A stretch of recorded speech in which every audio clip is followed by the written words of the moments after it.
You're back on. What other things did you have?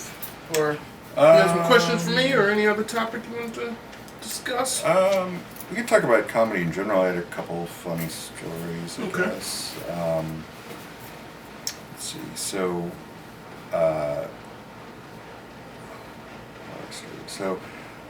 I was raised by a single mom and my grandma and stuff, and I never knew my real dad. Right. And so I met David Tell at the Comedy Castle about 4 months ago. I went to a show and got to meet him afterwards. Oh, okay. And that night I posted on Facebook as a joke, I finally met my real dad. And that girl that I was telling you about, the girlfriend from 20 years ago, she messages me and she's like, "I'm so glad you finally met your real dad." I'm like, you know, that's David Tell, right? She's like, "I thought he looked familiar." And then, like I said, I've always loved comedy. My high school buddy and I, when we graduated high school, we as a like senior trip for just two of us, we went to London, and I think it's called like the Comedy Factory or the Comedy Store there. They have in Leicester Square, and we went there. We were there like 10 days. We went there every single night until the last night. Like, we saw the original cast of Whose Line Is It Anyway, and like a whole bunch of famous people there. And then the last night, we're like, should we go to the Comedy Factory again? I don't know, let's walk over there, see who's performing. So we walk over there, and there's a sign out front that says, "Tonight, Chris Rock." Now, this is 1990.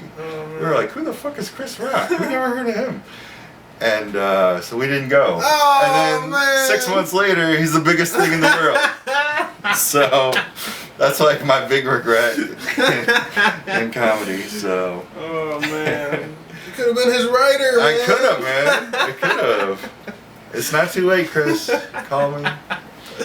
Oh, man. Tried out for America's Got Talent in January. Go? Terrible. No, it was good. It was good. I was there 8 hours, though. Oh, some man. people were there a lot longer than that. But it was fun. It was a good experience. Right. You know, I didn't have any expectations. I just went and yeah. So you got 3 minutes. So I had all day to memorize my 3 minutes that I had written the night before. I still had to look at my notes. It's like, this is terrible. But the funny thing about that stuck in my mind was that the producer, so, you know, 90% of comics are guys, right? And so it was me and 4 other guys, young comics, went into the room at the same time to perform. And the producer that was there to judge us, she couldn't have been more than 25. But she was good looking. All the guys, like, they were like, "You're the producer?" I was like, "That's sexist."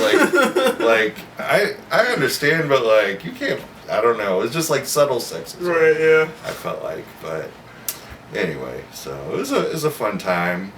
Saw Mike Jeter in line, so we got to hang out that day. That's cool. And a couple other comics. The puppet guy.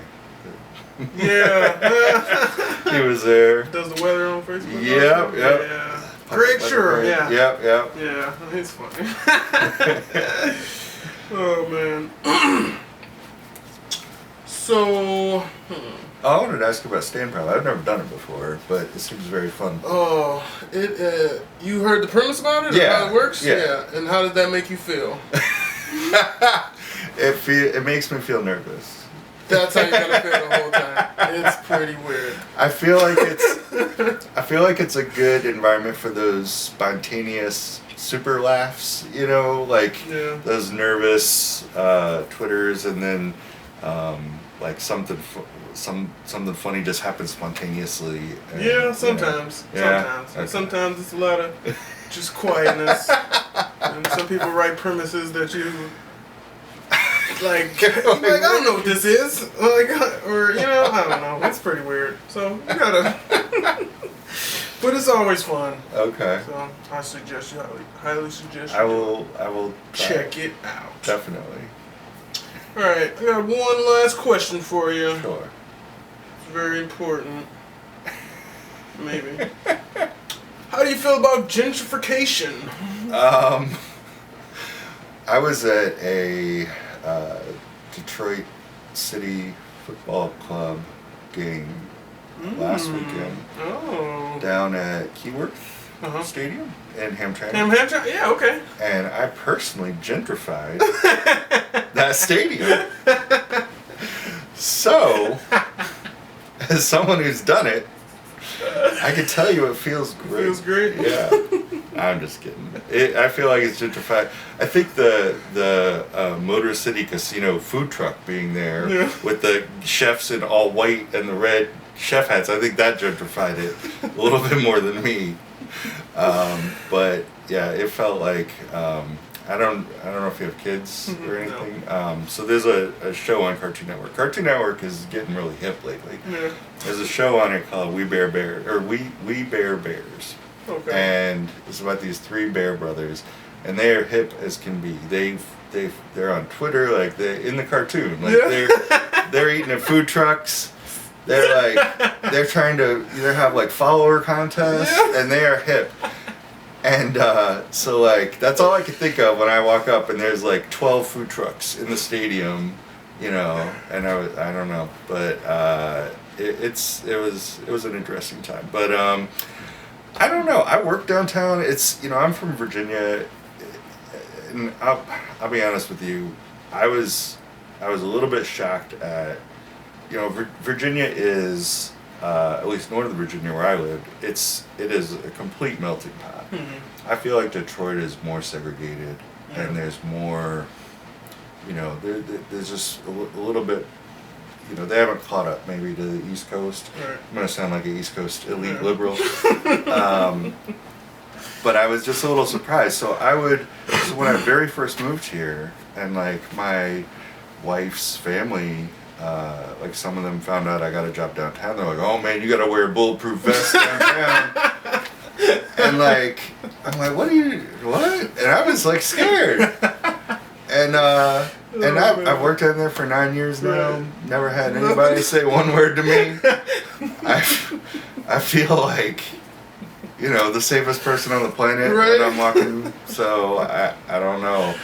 Oh man, that's funny. I don't know that I have much of an opinion. Right. You know, but. Well, since you are from Virginia, I also want to ask. Is West Virginia anything like Wrong Turn 1 through 5?